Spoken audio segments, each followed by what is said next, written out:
Assalamu alaikum to everyone who's watching this video lecture. This is Waqar from Cambridge International Science College at Talagam. Welcome to all the student classroom training के इस video lecture में मैं उम्मीद करता हूँ इससे पहले जितने भी लेक्चर मेरी तरफ से डिलीवर किए गए हैं या सर वाजिद साहब की तरफ से डिलीवर किए गए हैं, यू मस्ट हैव प्रिपेयर्ड, आप उनको अच्छी तरह से तैयार किया होगा and you are following this lecture day by day. और ये भी उम्मीद करता हूँ कि आपने यकीनन उनकी प्रैक्टिस की होगी और उनको लाजमन अपनी नोटबुक्स के ऊपर दर्ज किया होगा, because it is very important for you and for your future. If you are going to make your notebooks in positive point of view, then you are going to do something in future. Dear student, जब आप school के अंदर आएंगे तो आपकी notebooks को ज़रूर check किया जाएगा।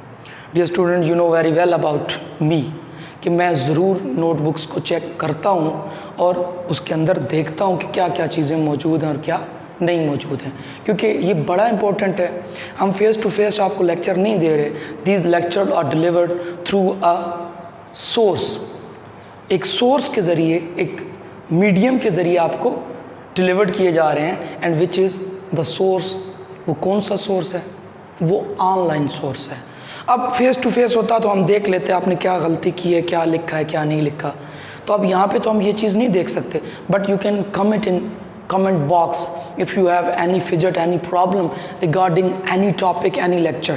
एक स्टूडेंट ने कमेंट किया था, मुझे बहुत अच्छा लगा, तो आप भी ज़रूर कमेंट करें। जो चीज़ आपको समझ नहीं आ रही है वो कमेंट बॉक्स में जाएं, वहाँ पे कमेंट करें, या सर सफ़ीर या सर तोकीर से आप रब्ता करें। बट एक चीज़ आपने याद रखनी है, इन लेक्चर को आपने ज़रूर सुनना है, ये बहुत ही इंपॉर्टेंट है। जब आप कॉलेज के अंदर या स्कूल के अंदर आओगे, these lecture would not be repeated again and again, because it is not possible for every teacher, क्योंकि आगे जो वक्त है वो बड़ा कम होगा, आपके जो पेपर है वो करीब होंगे। So it is not possible to repeat these lecture in upcoming days when you will come in the school. So dear student, be attentive, pay heed to your study, then you would be able to do something regarding your future. आज का हमारा topic है future indefinite का passive voice. अब dear student, passive voice के बारे में आपको पहले बता चुका हूँ कि सब्जेक्ट मौजूद नहीं है, यानी when there is no subject in a sentence, जब किसी जुमले में कोई सब्जेक्ट नहीं है, that particular sentence is related to passive voice. तो वो सेंटेंस किसका है? पैसिव वॉइस का। और सब्जेक्ट कौन होता है? जो काम करता है। जब काम करने वाला जुमले में मौजूद नहीं है तो पहली कंडीशन क्या है? वो जुमला भी क्या कहलाता है? Passive voice. And the second condition is subject अपनी जगह पर नहीं होता। What it means, I have already taught you that subject always leads on front, हमेशा स्टार्ट पे आता है, शुरू में आता है, आगाज़ में आता है। Whether we talk about Urdu language और इंग्लिश लैंग्वेज, उर्दू की बात करें या अंग्रेज़ी की बात करें, दोनों में सब्जेक्ट पहले आता है। मैंने आपको एग्जांपल भी दी थी, वो स्कूल जाता है, he goes to school, वो खाना खाता है, वो ही, ये देखें ही फ्रंट पे आ रहा है, लीड कर रहा है, और उर्दू लैंग्वेज वो क्या कर रहा है? लीड कर रहा है। तो यहाँ पे क्या होगा कि यहाँ पे सब्जेक्ट लीड नहीं करेगा, सब्जेक्ट बाद में आएगा, इसके अंदर ऑब्जेक्ट या वर्ब पहले होगा। इक्वेशन क्या है? ये दो चीज़ें तो कंपलसरी हैं in every sentence of passive voice, object plus third form of verb. Centre के स्ट्रक्चर बदलते रहेंगे, विल भी। प्रेजेंट इंडेफिनेट में मैंने यहाँ पे इज़ आर एम लिखा, पास्ट इंडेफिनेट में मैंने यहाँ वाज वर लिखा, और यहाँ पे मैंने क्या लिखा है? अब आप इसका एक सीक्वेंस बनाएगा, एक पेज के ऊपर हेडिंग दे के indefinite passive voice, indefinite passive voice, और इसका एक स्ट्रक्चर बनाइएगा, तीनों इक्वेशन लिखिएगा, object third form, object third form, object third form. Centre के स्ट्रक्चर बदल दीजिएगा, is are am, was were और विल बी। अब डियर स्टूडेंट, इसके हम अफर्मेटिव सेंटेंसेस बनाते हैं। मिसाल के तौर पे खत लिखा जाएगा। काम कौन सा? लिखना। कौन है लिखने वाला? Who is writing? There is no one in this sentence. It means this sentence is related to first condition. जब सब्जेक्ट मौजूद नहीं है तो ये सेंटेंस पहली कंडीशन से रिलेटेड है। किस चीज़ को लिखा जा रहा है? खत को। तो यहाँ पे खत क्या बन गया? Object. Now I am going to put these two things in this equation. First of all, letter, साथ क्या आ गया? विल बी फार्मूले के मुताबिक, third form write, wrote, written. Take a screenshot which will be helpful, which will be beneficial for your notes.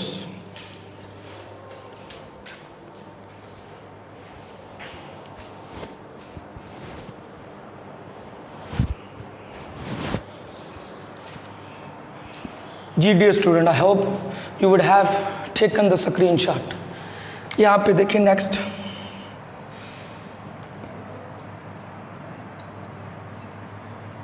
Match मैं खेलूँगा. काम कौन सा हो रहा है? खेलना. कौन है? मैं. किस चीज़ को? मैच को. सब्जेक्ट मौजूद है बट अपनी जगह पर नहीं है. सब्जेक्ट बाद में, ऑब्जेक्ट पहले है, तो ये दूसरी वाली कंडीशन पूरी होगी. तो ये जुमला भी किसका है? पैसिव का है. तो स्टार्ट पे क्या आएगा? According to this equation object. Object क्या है? मैच. साथ क्या आएगा? Will be according to this equation, plus third form of verb play, second form played, third be form played. By. I की जगह मी आएगा क्योंकि मफूली हालत आती है बाय के बाद, यानी मी आएगा ना कि आई आएगा. अब यहाँ पे एक और सेंटेंस लेते हैं.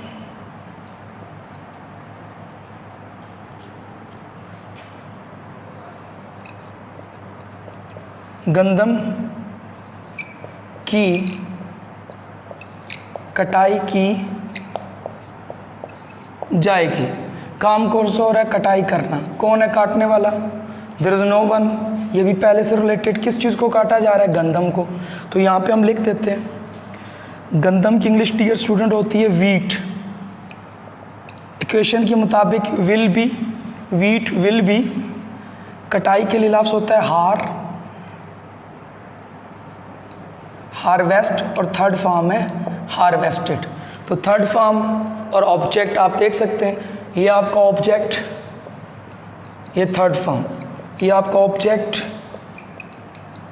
और ये आपकी थर्ड फॉर्म. तो देखिए इक्वेशन का सीक्वेंस नहीं बदला और सेंटर के अंदर क्या आ गया? आपका विल बी आ गया. ये देख सकते हैं विल बी, और ये भी क्या है? Will be. एक और सेंटेंस लेते हैं.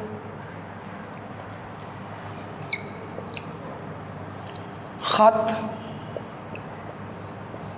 डाक में वो डालेगा. देखिए काम कौन सा हो रहा है? डालना. कौन है डालने वाला? मैं. किस चीज़ को? ख़त को.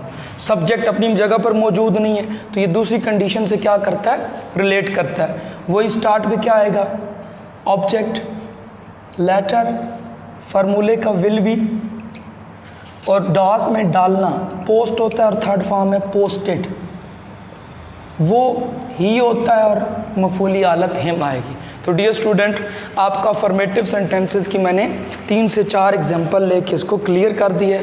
Right now you are going to take a screenshot and after that I will teach you regarding negative and interrogative.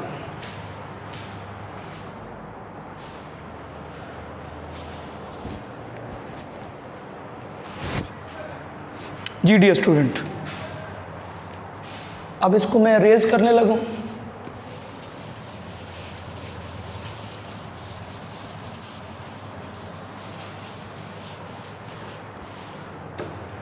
अब यहाँ पे देखिए हम जा रहे हैं नेगेटिव की तरफ.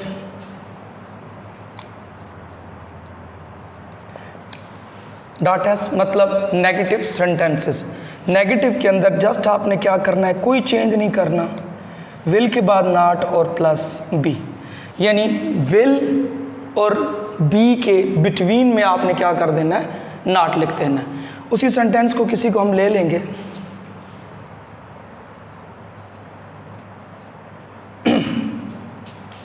Letter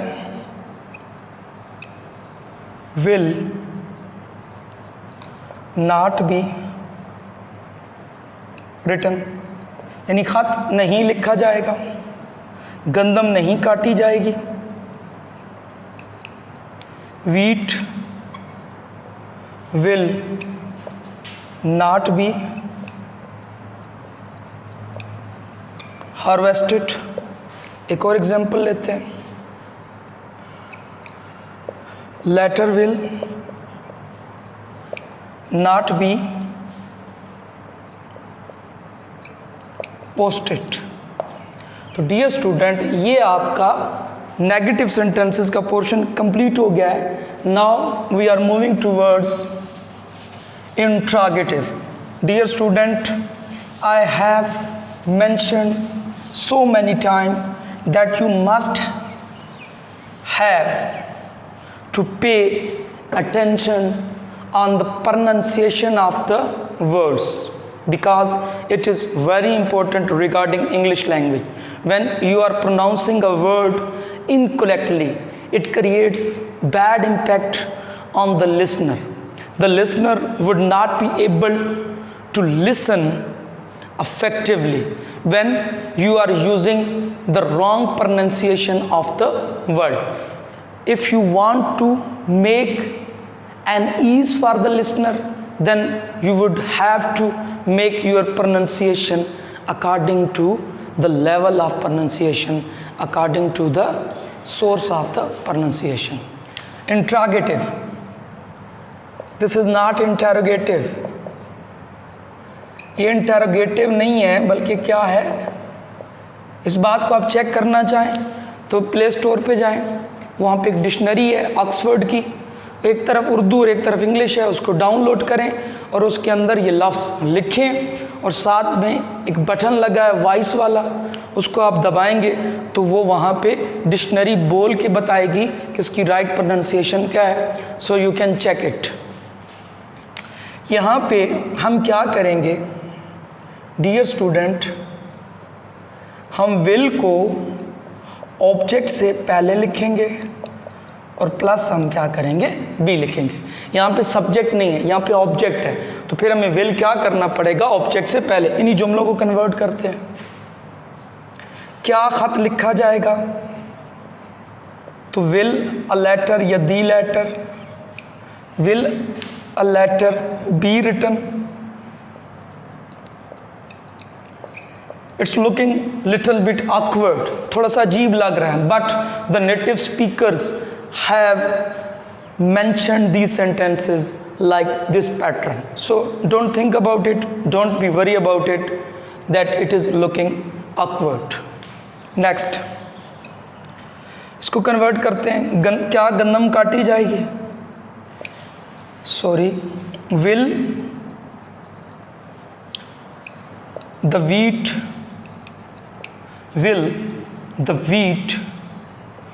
be harvested. एंड पे क्या है, क्वेश्चन मार्क। देखिए अब ये भी कंप्लीट हो गया और वो भी कंप्लीट हो गया। नेक्स्ट, क्या खत डाक में डाला जाएगा, तो स्टार्ट पे क्या आ गया, will a letter be posted. Posted के अंदर डाक में डालना मुकम्मल हो गया। So dear student, you can see right now कि यहाँ पे भी विल स्टार्ट पे, यहाँ पे भी विल सब ऑब्जेक्ट से पहले यानी स्टार्ट पे, और यहाँ पे भी ऑब्जेक्ट से पहले, बाकी कोई चेंज नहीं है। वही थर्ड फॉर्म ऑफ वर्ब है, वही थर्ड फॉर्म ऑफ वर्ब है, और यहाँ पे भी थर्ड फॉर्म ऑफ वर्ब है। तो यहाँ पे देखिए दोनों के अंदर ना ही को फॉर्म के अंदर चेंज आया, ना ही को ऑब्जेक्ट के अंदर चेंज आया। There was only change in negative कि नॉट आ गया, and there was only one change in an interrogative, उसमें क्या आ गया, विल ऑब्जेक्ट से पहले आ गया। जैसे एक्टिव वॉइस के अंदर सब्जेक्ट से पहले विल आता था, यहाँ पे ऑब्जेक्ट से पहले आ गया। डियर स्टूडेंट, मैं उम्मीद करता हूँ इस लेक्चर को आपने स्किप नहीं किया होगा, अच्छे तरीके से समझा होगा, और यकीनन इसकी आप प्रैक्टिस करेंगे और लाजमन इसको अपनी नोटबुक्स के ऊपर लिखेंगे, क्योंकि when will you come in the college, your notebooks must be checked by me and sir Wajid. घर में रहना है, बाहर नहीं जाना, कोरोना वायरस है, पेंडेमिक सिचुएशन है, तो घर वालों को तंग भी नहीं करना, उनको इतना पकाना नहीं है कि वो आपको डांटना शुरू हो जाए। ठीक है, जब घर के अंदर ऐसी सिचुएशन होती है तो पेरेंट्स के ऊपर भी काफ़ी बोझ बन जाता है। अपना ख्याल रखना है, अपने घर वालों का ख्याल रखना है, अपने इर्द गिर्द लोगों का ख्याल रखना है। शुक्रिया।